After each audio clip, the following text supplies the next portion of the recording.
Well, let me do my part to welcome you to our series this weekend. I appreciate the invitation to come. It's been a couple of years since I was here.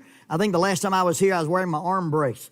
And so that's been about 3 years ago, and I've had 3 surgeries since then, but not on my arm. But it's nice to be here. Tomorrow night, I'll have a guest with me, a young gentleman that I met at a jiu-jitsu gym. He's a mixed martial artist and moved to Alabama to train with a guy that I work out with, and then also to participate with me in some Bible studies.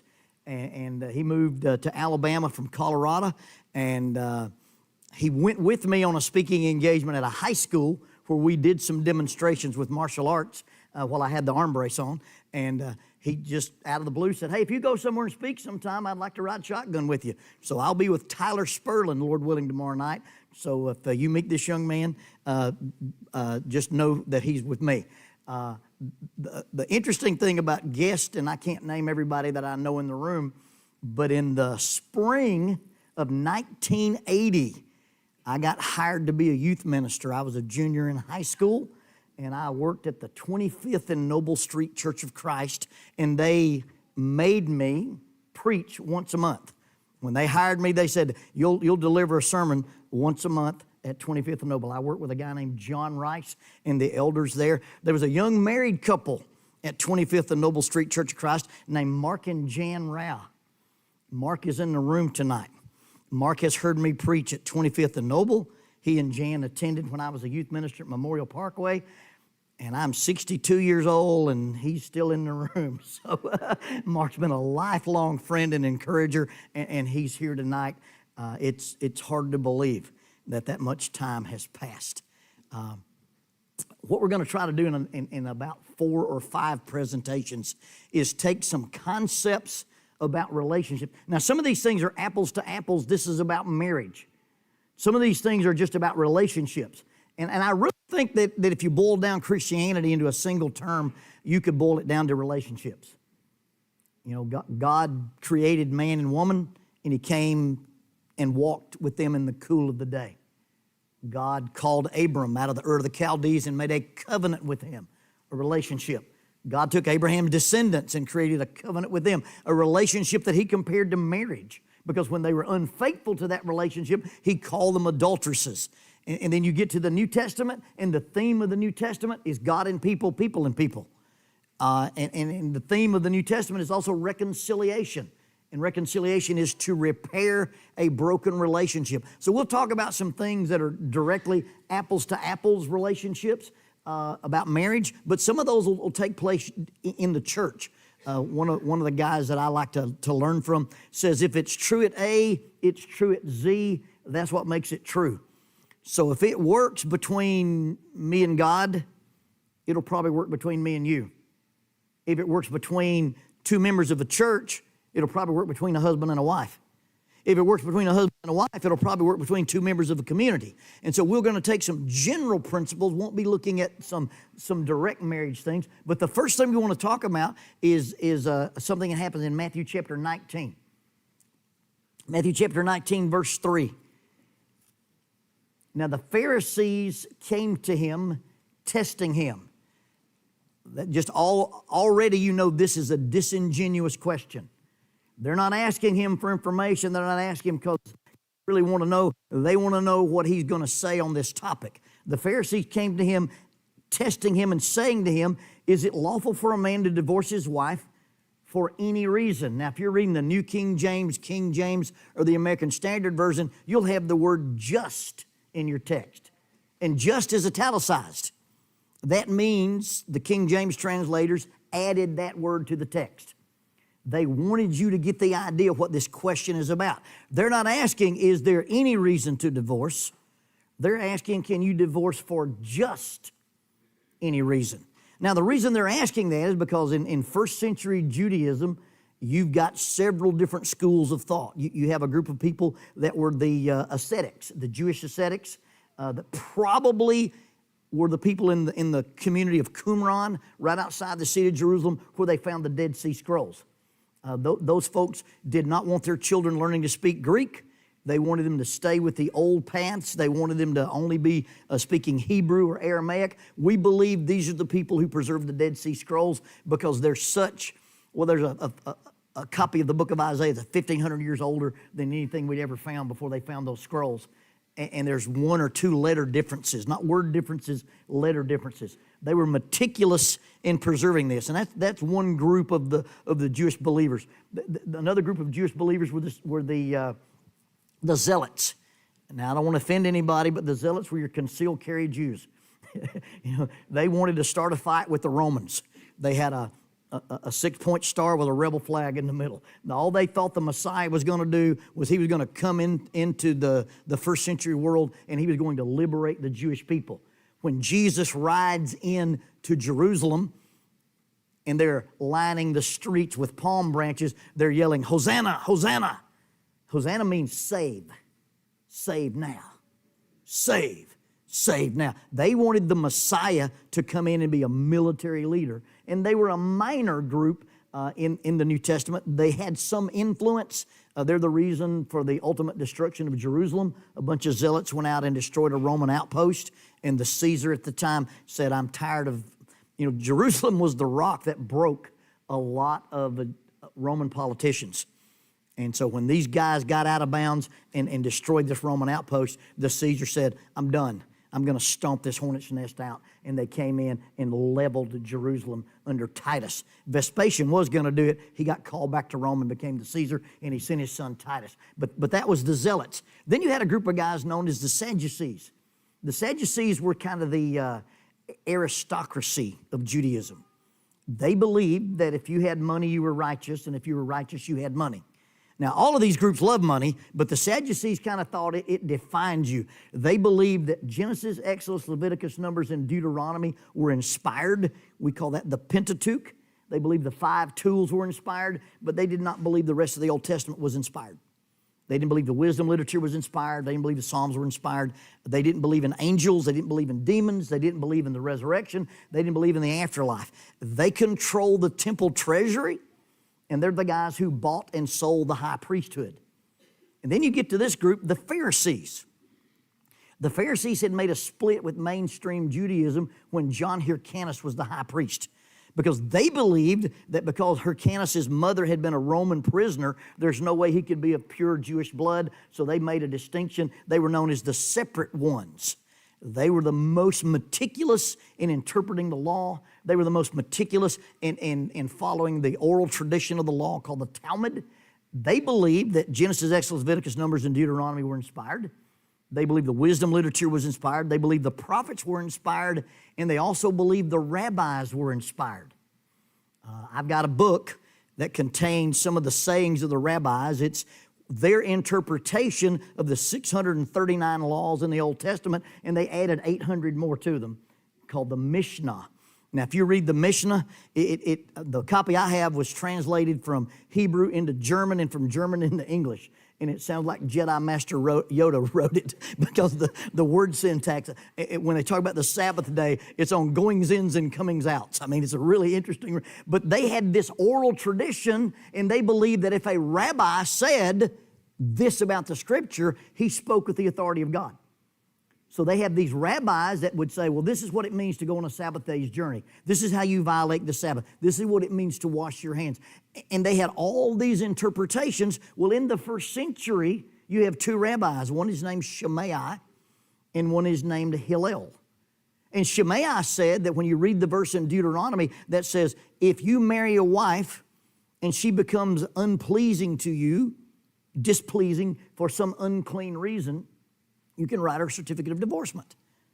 Shammai's interpretation of that was she has to be guilty of some unclean thing.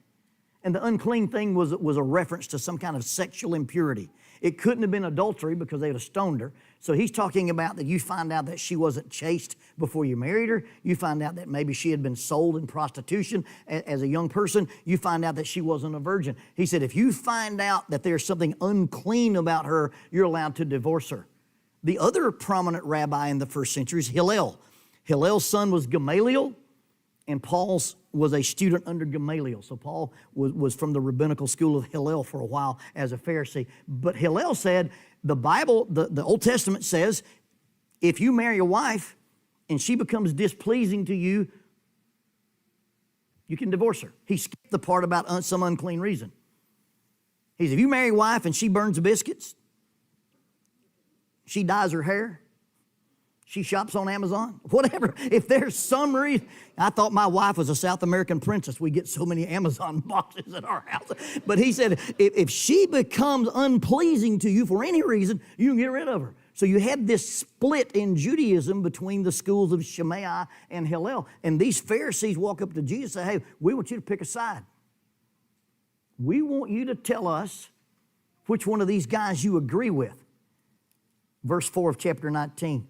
Because it doesn't matter what he says, he's going to lose half his audience. It's a trick question. It's a trap. They're trying to discredit Jesus with one school of thought or the other. And he answered and said to them, have you not read? I'm not talking about what a rabbi said. I'm talking about what Genesis said, that even the Sadducees believe is inspired. Have you not read that he that made them at the beginning made them male and female, and said this, for this reason a man shall leave his father and his mother and be joined to his wife, and the two shall become one flesh. So then they are no longer two but one. Therefore what God has joined together, let not man separate. When they asked Jesus to opine or to comment on these two schools of rabbinical thought, Jesus goes back to the beginning, goes back to the original plan. Now, the original plan, and we get in this text, and oftentimes we spend all of our time talking about marriage, divorce, and remarriage. We get into this text and we chase a lot of rabbits. But when Jesus quotes this text, he talks about God's original design for marriage, and rather than talking about the permanency of it, he talks about the intimacy of it, that two become one. Now, biblical math is not 1 + 1 = 2. Young people, biblical math is not 1/2 + 1/2 = a whole. When you get married, when you start dating, you want to marry somebody who is your partner. You do not want to marry a project. You want to have somebody that is mature and healthy and spiritual. If you've got to have somebody, young ladies, that you need to pet and call and take care of, get a puppy, okay? When you marry, you want to marry a man. And gentlemen, you want to marry a partner. And there's a difference between partner and project, okay? And Jesus says, this is what God said, two become one. Two halves don't make a whole. And you don't have these 1 + 1 = 2. You have this integration. You have this idea that you have this level of intimacy, and sometimes that's physical intimacy, but a lot of times it's talking about mental and spiritual and emotional and psychological. If you read the book, The Soul of Shame, the guy who writes The Soul of Shame says the problem is that when we encounter shame, shame is the fear of loss of connection, according to Brene Brown. And he said, when God said, let us make man in our image, there's a lot of things that can be involved there. Our capacity for creativity, our capacity for compassion, our compassion for love, maybe even our compassion for the expression of beauty. But when God said, let us make man in our image, 3 = 1. Let's create, and man doesn't mean male. It means humans. Let's make humans in our image, and the part of the image of God that we should reflect is our integration. And when we don't do what God says and we don't live like God asks us to live, we experience disintegration. That's why there's divorce. That's why there's church splits. That's why there's communities divided on political lines. That's why there's communities divided on racial lines. God said my design for people was to make them in my image and have them not disintegrated, but to have them integrated. And so as we talk tonight, we're going to talk about the integration of people. We're going to talk about how we can have the oneness. We'll spend some time, Lord willing, on Sunday with the book of Ephesians and talk about what God talks about as the mystery, God in people, people in people. And so when we talk about integration of our lives with each other, it brings us to this little chart here called the marriage go-around. Now, normally I have an iPad and I draw this, but I couldn't bring Apple TV with me, and you guys don't have a place to put my own projector, so the guys in the visual room put this up for me. You've got a handout with that on it, and so let's talk about that just a little bit. If you look at this top portion right here, that right there, we'll put in that circle, you'll put romance. Because when you start building a marriage, the first thing that happens is you experience romance, you experience limerence, you experience infatuation. That's where you see all the red flags, but you see them as different colors. That's when Walt Disney says you're Twitter-pated, okay? You meet this person. In our society, we don't get arranged marriages. You know, everything in the New Testament written about relationships is probably written about people in arranged marriages. They didn't get to go out and shop and try them out. They didn't get to date. You know, it's one of those things, you talk to a young couple and they're deep into, you know, what we call the 4 horsemen of the apocalypse, and you say, I want you to think back to a time when you've been happy. And that little girl will sit there and go, well, you know, we've had problems so long I can't remember being happy. Well, if you've never been happy, why'd you marry this guy? I mean, that's a special kind of stupid right there, okay? You know, we didn't get along, we fussed and we fought, and we got married anyway. Well, you can't fix that. At some point, you thought you were happy with this person. But now what happens with romance is romance often runs into reality. And this circle here should be labeled reality. Now, the difference in romance and reality is you take off the rose-colored glasses. You kind of start looking at things in a different way. A young lady experiencing romance would describe her new beau. And she would say, he's a foreign national. He's unencumbered by the mores of a capitalistic society. Doesn't that sound great? Doesn't that sound like something you'd write a novel about? Doesn't it sound like somebody you see walking hand in hand on the beach? And then they get married. And romance turns to reality, and this foreign national who's unencumbered by the mores of a capitalistic society turns out to be an illegal alien who's unemployed. That's romance that runs into reality. If you marry a knight in shining armor, it's a dude wearing armor. And what does he look like when he takes the armor off? And what does he smell like when he takes the armor off? If you've ever worn much body armor.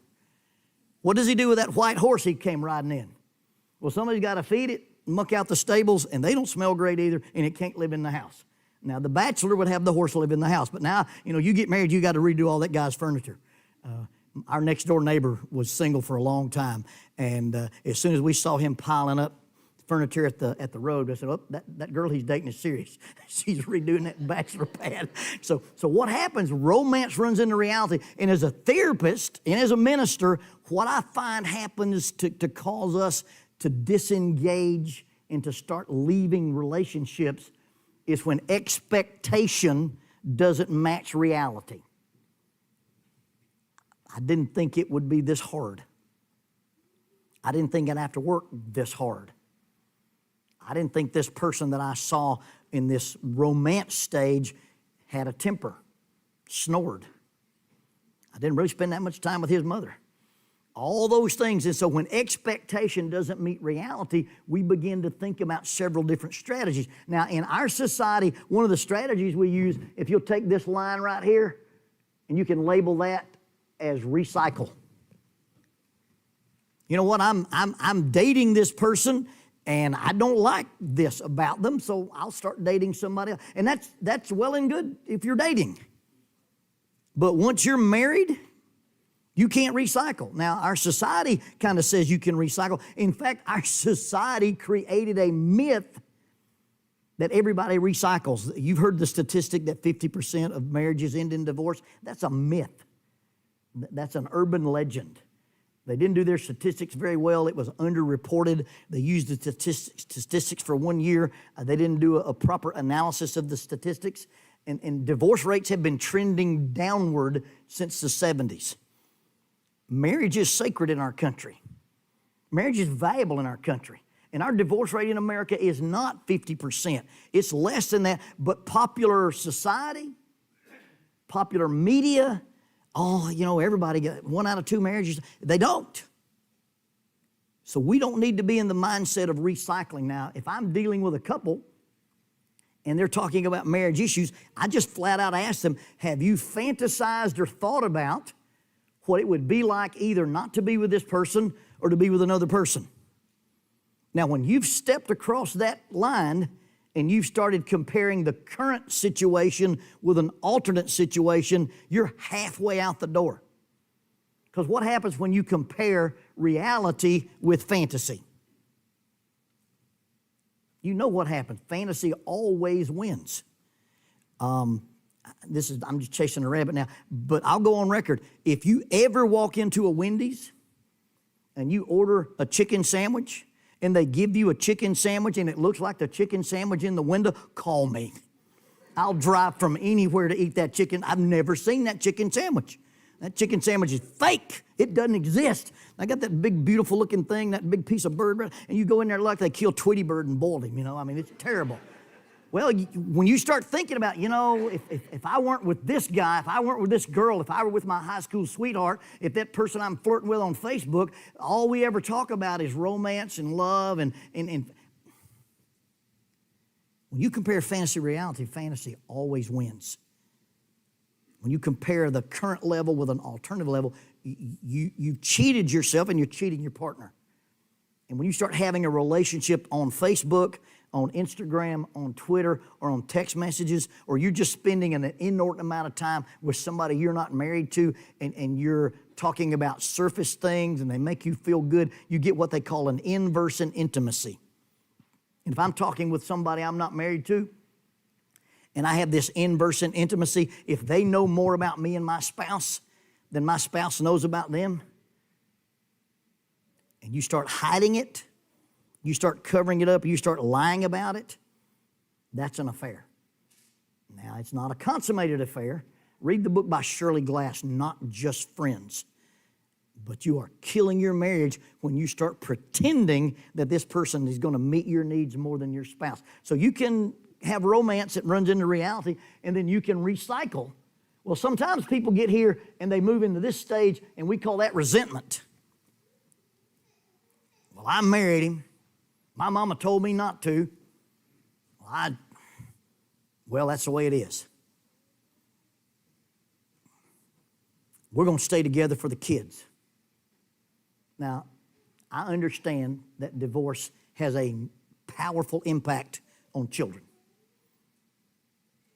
But living together in a fake relationship and putting on your church face and pretending things are good doesn't do your kids any good psychologically and spiritually. They learn how to be fake and not how to be real.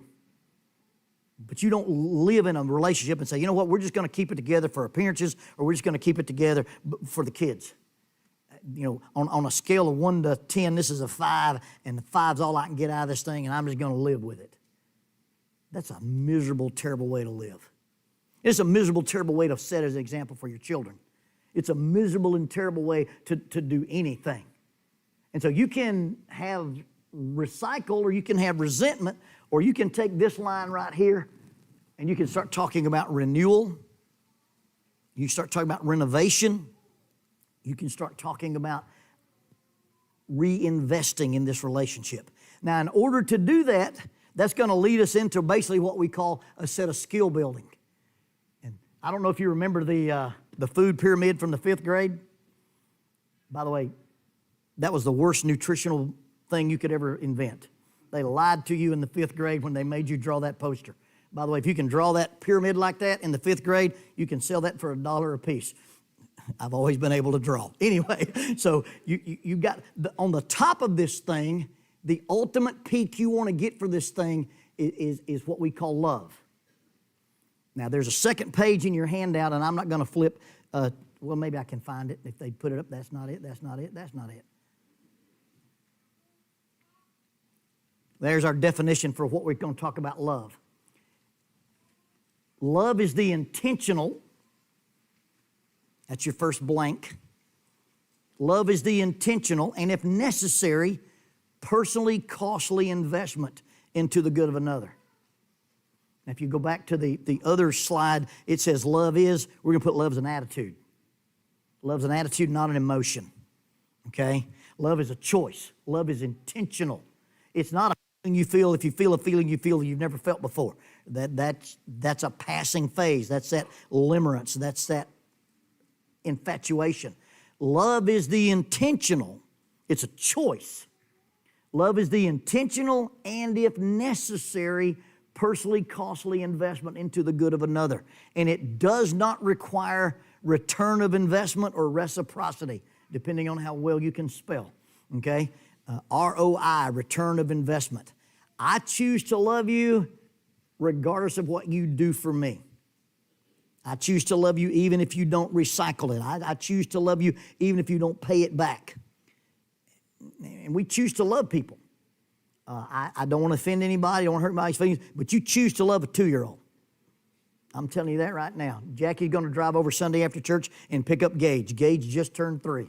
Captain Chaos. She's going to go get our little grandson. And there's a phase there where you got to say, you know what? I know why animals eat their young, but I'm going to choose to love this kid because he's going to live through this. And no offense, you choose to love a 14-year-old girl.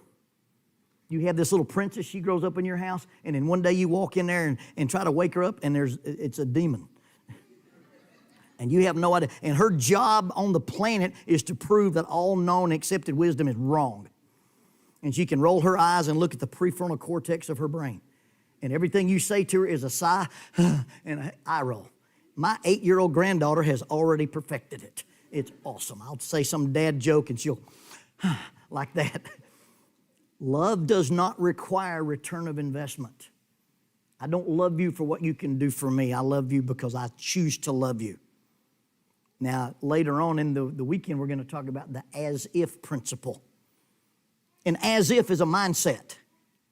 It's where I decide to treat you as if, and then the next part of it is the even though principle. Love is the intentional, and if necessary, personally costly investment into the good of another. It does not require return of investment or reciprocity, and it is not contingent on the other person being deserving. I get to love you even though you're flawed. I get to love you even though you're difficult. I get to love you even though you're uncouth. I get to love you simply because I'm choosing to do that. If you take an imperfect person and they marry an imperfect person, what did you just create? An imperfect relationship, squared. You take an imperfect man and you ask him to be an elder of an imperfect church, you've just created an imperfect leader. Because all of us have the capacity for imperfection, and love is how do we respond when somebody lives up to their capacity for imperfection. So love is the intentional and, if necessary, personally costly investment into the good of another. It does not require reciprocity, and it doesn't depend on the other person being deserving. So that's the ultimate place we want to be. Love is an attitude more than it is an emotion. Now, how do you get there? Well, love is built on this next layer here, and that layer there is called intimacy. Intimacy is the thing that God talked about in Genesis 1. Intimacy is the thing that God talked about when Jesus quoted it in Matthew 19, when two become one, when we share in spirit, when we share in goals, when we share in dreams, when we share in meanings. There's a thing that a therapist named John Gottman does is called love mapping. And love mapping is just the idea where you learn what makes the other person tick. You learn to share in the things that they share in. My wife's a retired volleyball coach. Now, you've got to understand, our daughter, all 4'10" of her, played Division I volleyball. She may be the smallest person ever to play D1 volleyball. The same shoe company made her little shoes that made Shaq's shoes. They missed a good opportunity for a good commercial. I've seen good volleyball. I've been to the Northeast qualifier. I've been to the Big South qualifier. I've been in a room with 96 volleyball courts in the Junior Olympics being played and seen my daughter play volleyball. My wife coached 7th grade volleyball. Now, if you've never seen 7th grade middle school volleyball, well, just think about going to a 7th grade band concert at Christmas. All right? That's not good volleyball. But I've seen a lot of 7th grade volleyball too. You know why? Because I'm interested in the volleyball coach. That was her passion. That's what she was into. That's what she did. That's what she loved. And I'd go to the volleyball games, not because the volleyball was any good, because I was interested in the coach. That's intimacy. That's sharing in somebody else's life. You're having a shared mythos, having a shared meaning, and having a shared worldview. Now, the big rub here is that love is built on intimacy, and intimacy is built on trust. And trust may be the most misunderstood word in our society. I have found early as a therapist, you get a little couple come in your office and he's looked at something he shouldn't look at on his phone. She spent something she shouldn't spend on the credit card. They're talking to somebody they shouldn't talk to, and they've broken trust. And they come sit in your office and they want you to fix it.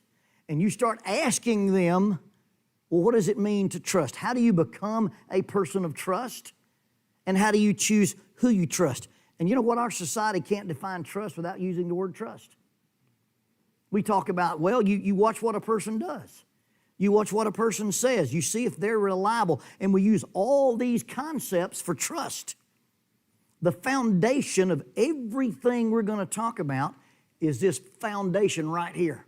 Because on top you have love, you have intimacy, you have trust, and trust is a function of selfishness. The people you trust the most on this planet are people you do not believe are selfish. The people you distrust the most, the people who just kind of give you that tingly feeling in the back of your head, are people who act selfish. If you want to be a person of trust, if you want other people to trust you, you have to behave in a way that is not selfish. And if you have trouble getting people to trust you, you are broadcasting on either an optimal level or a subliminal level that you are selfish. And people respond to selfishness with a back away. They respond to selfishness with something that is unpleasant. There's something that goes off in the back of your brain. Read Gavin DeBecker's book, The Gift of Fear. And you sense predatory people because predatory people act selfish. Immature people act selfish. They should grow out of it. But a lot of times the conflict between parents and teens is because teens are self-centered and they don't recognize that some of the things they want and ask for to an adult just sound selfish. And it's not that you're being it on purpose, it's the way you're wired right now. You're egocentric. And so the conflict between parents and teens, if as a teen you could ever recognize, when I ask mom that, or when I want to do this, or when I act this way, it feels selfish. Well, that's immediately why your parents say no to everything. Hey, my curfew needs to be midnight. I need the keys to the Mercedes and an iPhone 37. Nope. Well, what you just asked sounded reasonable to you, but it sounded selfish to your parents. And if you could ever mitigate selfishness, you'd have a better relationship with your mom and dad. And the same thing is true about adults. When you interact with people and you think they're selfish, you keep them at arm's length and you don't have trust. And because you don't have trust, you're not honest, you don't disclose, you don't have openness, you don't have vulnerability, so you don't have any intimacy. And then because of that, you don't have any love. So with that in mind, and very, very quickly, because that clock is chasing me, go to Philippians chapter 2. In Philippians chapter 2, if you want to talk about the relationship cure, Paul gives us in 2 short verses some prescriptions and some proscriptions that will fix every relationship you have. That's husband and wife, wife and husband, parent-child, neighbor to neighbor, congregant to congregant, boss to worker, worker to boss, teammate to teammate. If we could follow these simple prescriptions, things you're supposed to take, proscriptions, things you're not supposed to do, we could follow these simple instructions. You have the foundation of all relationships. This is the relationship cure for the marriage go-round. Philippians chapter 2, verse 3. Let nothing be done through selfish ambition or conceit, but in lowliness of mind, let each of you esteem others better than himself. Let each of you look out not only for his own interest, but also for the interest of others. There it is.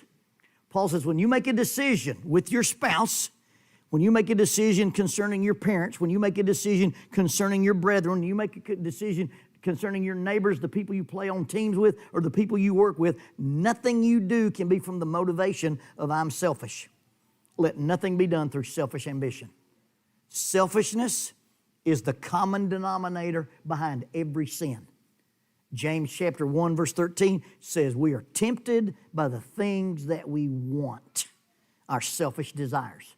My sin, your sin, whatever they are, the actual sin in and of itself is probably irrelevant. Your sin is the personal manifestation of selfishness in your life. And my sin is the personal manifestation of selfishness in my life. When I choose to sin, I look at God and say, not your will but mine. And when I submit to God, I say, not my will but yours. And when I'm selfish, it opens the door for all sin. James 3:16 says, where you have selfishness, every evil thing exists. You want to understand how somebody can have an affair? You want to understand how somebody can choose to murder somebody? You want to understand how somebody can sell somebody into slavery? You want to understand how somebody can sell drugs to somebody? Add a tablespoon of selfishness, and once we get selfish, we can make ourselves do anything. Selfishness is the common denominator about all sin. Selfishness is the opposite of Christianity. If anyone would come after me, he must deny, self, take up his cross and follow me. Hey, are you a mature Christian? Proving your maturity as a Christian is not about your number of appearances at a building. It's not about the zeros on the check you write and put in the plate on Sundays. Maturity as a Christian is about characteristics. Love, joy, peace, patience, kindness, goodness, faithfulness, gentleness, and control of the self. And if you can't manage the self, if you can't put yourself in the proper perspective, you don't know how to do Christianity. So Paul says, hey, when you make a decision, as a wife, as a husband, as a child, as a boss, as a worker, as a neighbor, as a friend, if you make those decisions because you are selfish, it's not going to work. Let nothing be done through selfish ambition. Number 2, let nothing be done through vain conceit or conceit. Now, conceit simply means that I've taken a look at myself and I've assigned a price tag to myself that's inflated. I've decided I'm worth more than I really am. I've got this. If I'm selfish, the next thing that happens is I'm better than you. I'm more important than you. I'm smarter than you. I'm brighter than you. I'm more gifted than you. My grandmother used to say, I'd like to buy him for what he's worth and sell him for what he thinks he's worth, okay? Because you make a little profit there. The idea of conceitedness is where we don't think about ourselves in comparison to us and God. We compare ourselves to other people. It's very easy for me to make a comparison to other people and come out feeling righteous or better or smarter. You know, if you've ever said, you don't know who I am, you don't know who you are. Avon Malone said, self-made men worship their makers, and it's a monument to unskilled labor. The idea of being conceited is this idea that we inflate our own self-worth. One of my favorite preacher stories is there's this big hoodle-doings, dinner on the grounds, some kind of rally, and this guy's going through the line to get lunch, and there's a lady behind the table, and she's handing out chicken fingers. And she puts 3 chicken fingers on this guy's plate. And he says, ma'am, I'd like to have more than 3 chicken fingers. She said, sir, I'm only allowed to give you 3 chicken fingers. He said, but you don't understand. I'm a big guy. I'd like more chicken fingers. She said, I've been told you can only have 3 chicken fingers. He looked at her and said, lady, do you know who I am? And she didn't know who he was, so she's embarrassed and a little chagrined. And she goes, no, sir, I'm sorry. I don't know who you are. He said, madam, I'm the governor of the great state of Texas.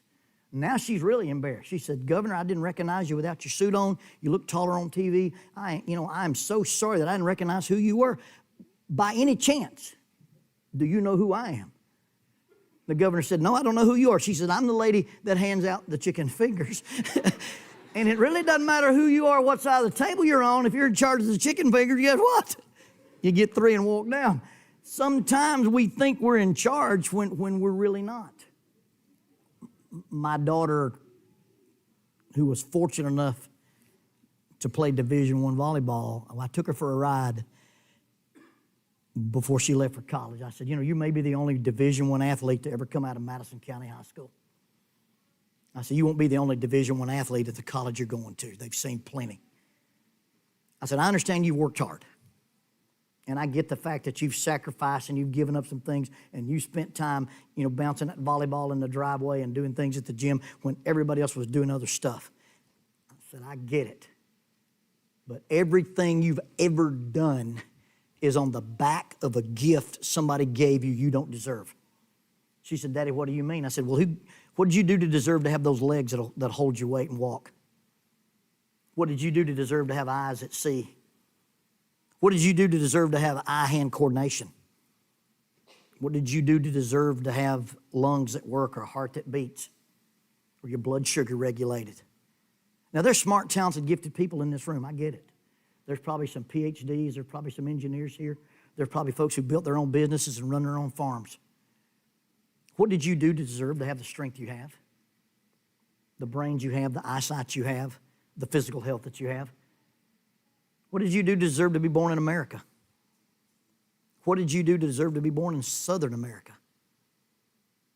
Everything we have, all the opportunities we've capitalized on came on the back of, hey, somebody gave me a gift that I didn't deserve. So when you do things, when you treat people a certain way, number one, you don't do it because of selfish ambition. And number two, you don't do it because you're conceited. And number three, but in lowliness of mind, let each of you esteem others better than himself. That's a cognitive shift. That's an intention. That's where I decide in my mind, I'm going to treat you a certain way. I'm going to treat you as if you are more important than me. There are things that happen in relationships that we think we can't get over. And I don't know why that happens. I don't know why that switch gets flipped. But it happens. Well, what would it look like if you went home tonight and treated your spouse as if you forgave them? I didn't say you forgave them. I didn't say it didn't hurt anymore. I didn't say it doesn't bother you anymore. I didn't say you don't ruminate over it. But just what would happen if you intentionally said, I'm going to treat this person as if I forgave them? What would happen if you just treated somebody as if you respected them? Regardless of who they are. My intention is once you start dealing with somebody and you knock over the dignity domino, all the other dominoes fall. But what would it look like when you deal with that difficult customer, that person at work, somebody in your family, somebody at your school, and you just said, you know what, I'm going to treat them as if I respect them, as if I love them, as if I forgave them. What would it look like if I just treated you as if you were more important than me? Rather than walking around saying, hey, you got to treat me like I'm the best, what would happen if I just abdicated that position and said, you know what, I'm going to treat you as if you're best. I'm going to treat you as if what you want is more important than what I want. I'm always going to treat you as if your needs come before my rights. But as I get better at relationships, I'll even give your rights and my rights. I'll put yours first. I'll put your wants first. I'll put your likes first. Now, when you do that, it's got to be sincere. Fellas, when you tell her you don't matter where you eat, it better not matter. That's all I'm saying, okay? When you say, I'm going to do it your way, it's got to be giving. It can't be giving in. It can't be giving up. That keeps score. You feel resentment when you do that. It's got to be just giving. I'm going to do for you, and I'm not going to worry about it. If you can treat people as if I love you, as if I forgive you, as if I respect you, as if you're more important, you've changed the dynamic. Don't do anything out of selfish ambition. Don't do anything out of vain conceit. In lowliness of mind, esteem others as if they're better than you. And then verse 4, do not look out just for your own interest, but look out also for the interest of others. I can sit down with a couple and listen to them talk. And if I hear I, me, and my, rather than us, we, and our, I already know we're in trouble. You can sit down with a congregation, and if there's factions, there's divisions, the elders feel like it's us against them. Anytime there's division like that, you're going to have trouble. Instead of being selfish and just thinking about my agenda, I got to think about us. I got to hear Mariel Hemingway speak years ago, and all she did in one of the things that she did in her conference, she said, hey, everybody here spell wellness, and we spelled it out loud, W-E-L-L-N-E-S-S. And then she said, everybody here spell illness, and we spelled it I-L-L-N-E-S-S. And she said the difference between illness and wellness is I versus we. You come into this thing selfish and you only look out for your own interest, you only look out for your own wants, you only look out for your own agenda, you only try to meet your needs. That thing's not sustainable. So Paul says, let nothing be done through selfish ambition. Let nothing be done through vain conceit. In lowliness of mind, esteem others better than you. And don't just look out for your interest, but look out for the interest of others. And then if you have this foundation that is not selfish, it creates trust. Trust creates intimacy, and intimacy reaches that attitude of love. And love is an attitude, not an emotion. And then Paul finishes, and he illustrates his lesson. And he says in verse 5, let this mind be in you, which was also in Christ Jesus, who, being in the form of God, did not consider it robbery to be equal with God, but made himself of no reputation, and coming in the appearance of a man, he humbled himself and became obedient to the point of death, even the death on the cross. God said, let us make man in our image. Integration, Father, Son, and Spirit were the same thing. It wasn't inappropriate. It wasn't bad form. It wasn't out of bounds for you to call Jesus God. I don't know that I can explain that. I'm Oxford educated, but it's Oxford, Alabama, so there's a problem there. Not 100% accurate, but the best I can do with it. But if you took a glass of water and you put it on this podium, what's the chemical formula for water? H2O. You take that water and you cool it down 32 degrees Fahrenheit, 0 degrees Celsius, it becomes a hydroxide. We call it ice. What's the chemical formula for ice? Well, that'd be H2O. You take that water and you start warming it up and you let a water vapor come off of it. What's the chemical formula for water vapor? H2O. Now, this is not modalism. Modalism says that God can only exist in one of those states at one at a time. I've been in the woods enough and seen a creek froze over and water flowing below it and steam flowing on the top of it. 100% water, 100% water, 100% water. You've got Father, Son, and Spirit. 100% God, 100% God, 100% God. And Paul says, here's an attitude. You take God, the Creator God. It's not inappropriate to call him God. And he came to earth. And he came to earth as a man. And you know what kind of man he was? He was a slave. He was a servant. The Greek word there for servant is doulos, not diakonoi. And a doulos was the youngest, cheapest, least educated, least experienced servant you could buy on a slave market. And if you brought a doulos to your house, he would wash people's feet, and you could buy one for 30 pieces of silver. God on the throne. When Paul tells the story of God, he doesn't start in the manger. He starts in the throne room. God on the throne came to earth to conquer the world, to start a kingdom. And he didn't do it with military might or monetary power or popularity. He did it by being a servant. If you want to fundamentally change the dynamic of every one of your relationships, you learn to be a servant. You learn to be a selfless servant. And if you go into your home and you go into your school and you go into your community and you go into your business and you go into your sports team, you go anywhere and decide, when I walk in this door, I'm going to be a servant, what will happen will fundamentally change all conflicts. It'll fundamentally change the way you respond to everything. Because God's relationship with us was, I came to serve you, and he taught us how to serve each other. Love is the intentional and, if necessary, personally costly investment to the good of another. It does not require reciprocity, and it does not depend on the other person being deserving. When God came to earth as a man and died on the cross. He did something for us that we don't deserve. He did something for us that there's no upside for him. God saving me from my sin, God saving me from my imperfect condition, doesn't do anything for him. When Paul's talking to the idol worshipers in Athens, he says, it's God. In him we live and move and have our being. You know why he said that?